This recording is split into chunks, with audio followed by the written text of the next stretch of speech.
Bismillahirrahmanirrahim. Alhamdulillahilladzi hadana lihadza wa ma kunna linahtadiya laula an hadanallah. Asyhadu an la ilaha illallah wahdahu la syarika lah wa asyhadu anna sayyidana wa nabiyyana Muhammadan abduhu wa rasuluh, amma ba'd. Wa qala al-muallif rahimahullah wa nafa'ana bihi wa bi'ulumihi fid dharaini amin.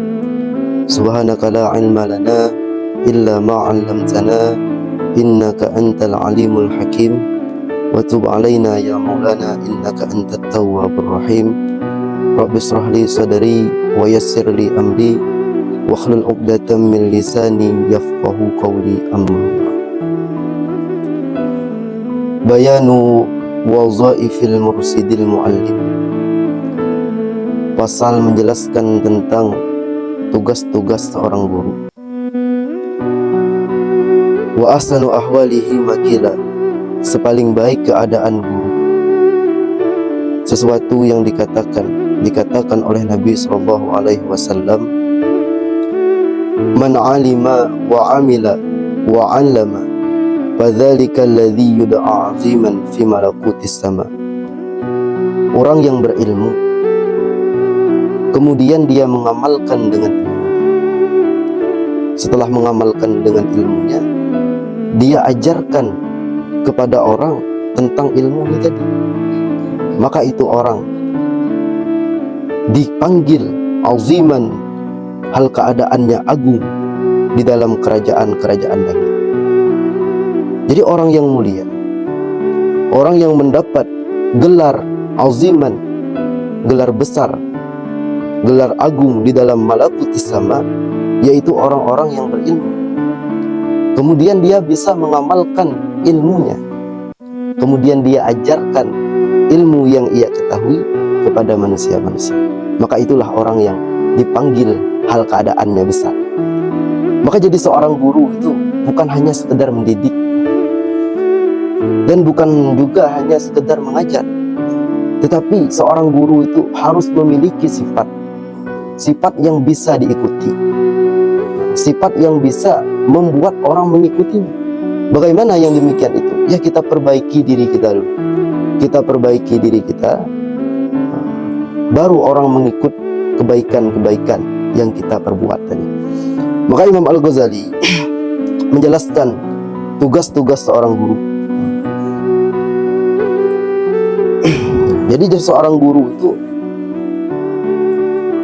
tidak sepantasnya seorang guru itu bagaikan jarum yang menutupi lubang-lubang, yang menutupi robekan-robekan, sedangkan dia dalam keadaan telanjang.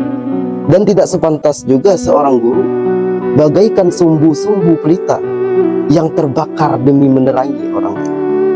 Maka seorang guru itu tugasnya sangat besar, bukan hanya sekedar mengajar, mendidik, bukan, tetapi dia harus belajar juga mengamalkan apa yang ia sampaikan. Jika orang sudah siap menjandang gelar guru, maka hendaklah ia menjaga adab dan menjaga tugas-tugasnya. Jadi Imam Al-Ghazali mengarang kitab itu beberapa tugas seorang guru.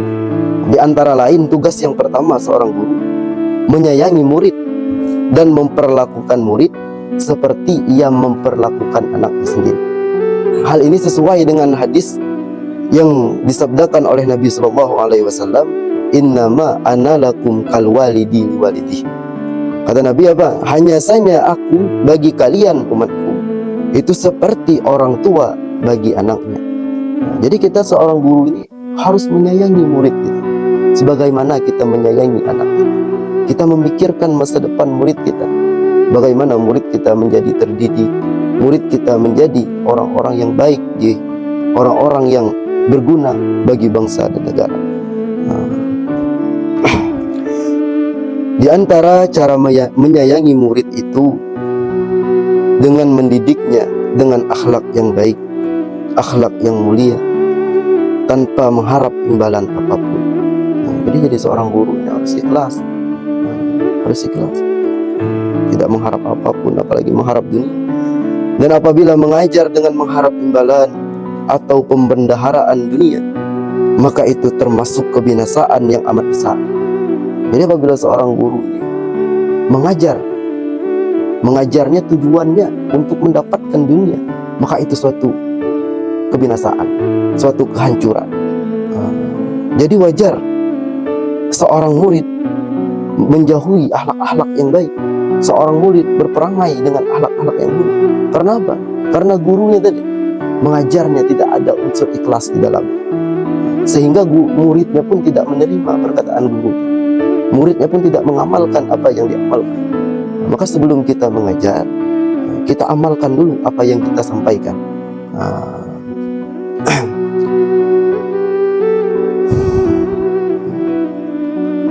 Dan di antara cara menyayangi murid, yaitu dengan mendoakan murid.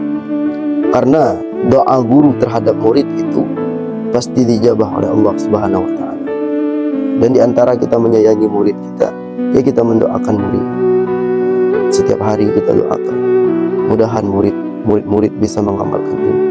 Mudahan murid-muridku menjadi orang-orang yang berakhlak mulia. Maka tugas seorang guru juga harus mendoakan muridnya. Cara menyayangi murid itu yaitu dengan mendoakan. Adapun tugas yang kedua seorang guru, seorang guru itu harus mengikuti dengan Nabi SAW. Jadi Nabi itu sepaling baik ikutan, sepaling baik ikutan. Laqad kana lakum fi Rasulillahi uswatun hasanah. Jadi tidak ada ikutan yang paling baik kecuali mengikut Nabi. Maka seorang guru pun sepantasnya ia berakhlak seperti akhlak Nabi, zahir batin. Karena apa? Karena guru itu ialah suri tauladan bagi murid-murid. Guru itu ialah ikutan bagi murid-murid. Apabila gurunya baik, maka otomatis muridnya pun mengikuti kebaikan guru tadi.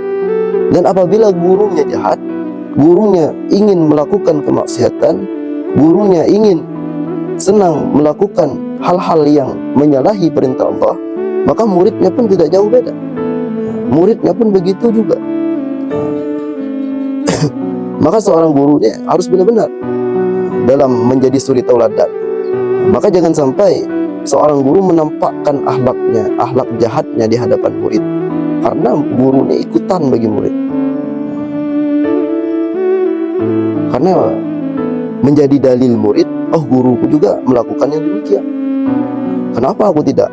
Jadi gurunya harus benar-benar, terutama hal-hal yang melanggar syariat agama itu dijauhi bagi seorang guru. Maka tidaklah pantas bagi seorang guru meladani sifat-sifat yang tercela di hadapan muridnya. Hal ini harus benar-benar diperhatikan, lebih-lebih diperbaiki. Pepatah mengatakan, kalau gurunya kencing berdiri, muridnya pun kencing berlari. Kalau gurunya makan berdiri, muridnya pun makan berlari. Kalau gurunya qada hajat berdiri, muridnya pun qada hajat berlari.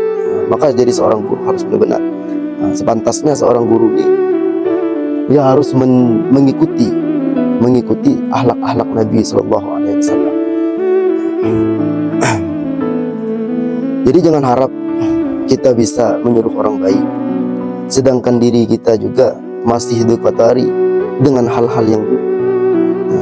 Karena kafrah manusia itu memandang zahir. Kebanyakan manusia memandang zahir. Jadi kalau kita mau menyampaikan sesuatu, apalagi seorang guru, maka perbaiki dulu akhlaknya. Amalkan apa yang ia sampaikan. Itu tugas yang kedua. Tugas yang ketiga, bersegera menasihati murid dan jangan menunggu-nunggu esok untuk menasihati murid. An-nasihatu iradatul khair. Jadi apabila kita melihat murid kita tidak sesuai kelakuannya dengan agama, maka secepatnya kita menasihati murid kita. Menasihati murid. Nasihat apa? Nasihat itu iradatul khair, berkehendak baik kepada orang lain. Sebagai seorang guru yang dibebankan untuk mengurusi murid-muridnya, maka sepantasnya ia menasihati murid apabila murid tadi berbuat salah. Jangan menunggu nanti-nanti untuk menasihatinya. Karena apabila ia menunda-nunda dalam menasihati, kelak ia akan menganggap remeh dengan kelakuan si murid tadi, sehingga murid tadi merasa rela, dan murid tadi beranggapan, oh perbuatanku ini biasa-biasa saja, guruku pun tidak menegurku, guruku pun tidak menasihatiku, sehingga muridnya menganggap remeh dengan perbuatannya itu. Maka apabila kita melihat murid kita yang tidak pantas dengan syariat agama, segera kita nasihati. Dengan kita menasihati tadi, mudah-mudahan murid kita mendapat hidayah, sehingga dia menjauhi nasihat-nasihat, sehingga dia menjauhi akhlak-akhlak yang jahat tadi dengan berkat nasihat kita. Apabila kita menunggu nanti si murid tadi merasa biasa, merasa ente, sehingga kita susah untuk menasihatinya di kemudian hari. Susah. Karena al-adatu idza rasahat nasahat. Kebiasaan itu apabila telah menjalar, dia akan menghapus hal-hal yang lainnya. Apabila kita sudah terbiasa melakukan yang jahat, maka kita akan menghapus hal-hal yang baik. Begitu juga sebaliknya, apabila kita terbiasa menggawi yang baik, maka akan menghapus perbuatan-perbuatan yang jahat. Al-adatu idza rasahat nasahat. Kebiasaan itu apabila dia mendalam, maka dia akan menghapus hal-hal yang sebelumnya. Maka itu sepantasnya seorang guru itu ya harus menasihati secepatnya si murid apabila si murid tadi berakhlak yang jahat, apabila si murid tadi tidak sesuai dengan aturan agama. Tugas yang terakhir seorang guru itu menasihati murid itu dan mencegah murid dari akhlak-akhlak yang jahat dengan sindiran, jangan dengan nampak atau jelas. Karena menampakkan atau memperjelaskan nasihat itu akan merobek dinding kewibawaan seorang guru. Dan sepantasnya seorang guru harus istiqamah, dengan artian lain mengamalkan apa yang telah disampaikannya kepada si murid tadi. Jika tidak diamalkan, maka nasihat-nasihat yang diberikan seorang guru tadi itu akan sia-sia dan tidak bermanfaat terhadap murid. Jadi kata Imam Ghazali, apabila kita menasihati murid, itu jangan ditasreh nasihat kita, harus dengan sindiran. Karena dengan memperjelas nasihat itu akan merobek kewibawaan seorang guru. Dan sepantasnya seorang guru juga itu harus mengamalkan apa yang ia sampaikan. Karena apabila seorang guru menyampaikan sesuatu, sedangkan dia tidak mengamalkan apa yang ia sampaikan, maka nasihat-nasihat yang diberikan kepada muridnya tadi itu sia-sia. Di annal iktida'a bil af'al akidun minal iktida'i bil aqwal. Karena mengikut dengan perbuatan itu lebih kuat daripada mengikut dengan qaul, dengan perkataan. Maka sepantas seorang guru dia harus memperbaiki dirinya dulu, baru dia sampaikan materi setelah dia mengamalkan apa yang ia katakan. Jangan dia katakan sedangkan dia belum mengamalkan apa yang ia katakan tadi, maka itu akan sia-sia. Kalau hanya sekedar berkata-kata, orang bodoh pun bisa berkata-kata, orang gila pun bisa berkata-kata, tetapi tidak dengan mengamalkan.